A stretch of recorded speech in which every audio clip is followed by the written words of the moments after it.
స్వచ్ఛమైన మానేపల్లి బంగారమే. తరతరాలుగా తరగని స్వర్ణ బంధాలు మన మానేపల్లి జ్యువెలర్స్.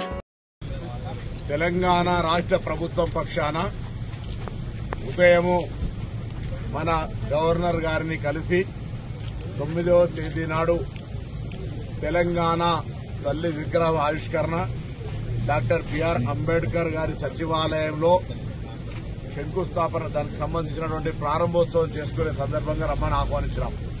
దాని తదుపరి మన రాష్ట్రం నుంచి ప్రాతినిధ్యం వహిస్తున్నటువంటి కేంద్ర మంత్రి కిషన్ రెడ్డి గారిని కలిసి ప్రభుత్వం పక్షాన వారికి కూడా ఆహ్వానించడం జరిగింది. అదేవిధంగా గౌరవ కె చంద్రశేఖరరావు గారు మాజీ ముఖ్యమంత్రి గారు ప్రస్తుత ప్రతిపక్ష నాయకులకు కూడా తెలంగాణ ప్రభుత్వం పక్షాన ఆహ్వానం చేయడానికి నేను రాష్ట్ర ప్రభుత్వం పక్షాన అదేవిధంగా మా protocol department chairman Harkara Venugopal గారు, ప్రోటోకాల్ డైరెక్టర్ వెంకట్రావు గారు ఈరోజు కేసీఆర్ గారిని కలిసి ఆహ్వాన పత్రం ఇచ్చి తెలంగాణ తల్లి విగ్రహావిష్కరణకు రమ్మని కోరడం జరిగింది. ఈ సందర్భంగా తెలంగాణ తల్లికి సంబంధించినటువంటి విగ్రహావిష్కరణ కాబట్టి ప్రభుత్వం పక్షాన మర్యాదగా మాకుండబడేటువంటి సమాజంలో తెలంగాణ వారిని అందరినీ కూడా గౌరవించుకోవాలనే ఉద్దేశంతో అందరినీ కూడా ఇందులో భాగస్వాములు చేయాలని చెప్పి వారికి ఆహ్వానించడం జరిగింది.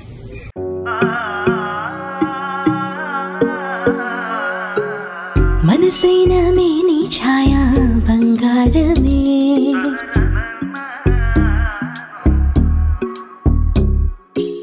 సొగసైన మేలి మాయా బంగారమే,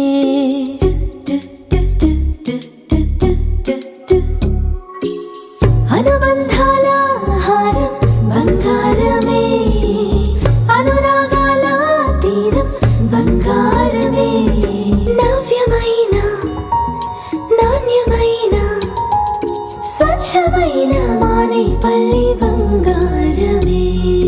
తరతరాలుగా తరగని స్వర్ణ బంధాలు మన మానేపల్లి జ్యువెలర్స్.